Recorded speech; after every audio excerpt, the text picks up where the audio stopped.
If you're looking for a stitch to sew elastic on your fabric, look for stitch number 6 in the direct entry area.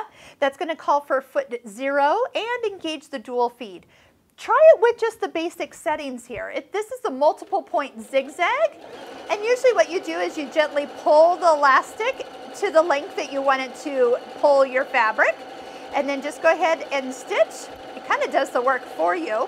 If you have any stitches that look like they're skipping, you might need a stretch needle, because when you sew through elastic, sometimes you might get some skipped stitches. So this is what you're gaining by stitching right through your elastic. You get that nice little fun pull, and then it pulls your fabric. So again, the more I stretch it, the more that would pull in. Super simple, very secure, and stretchable for whatever project needs elastic.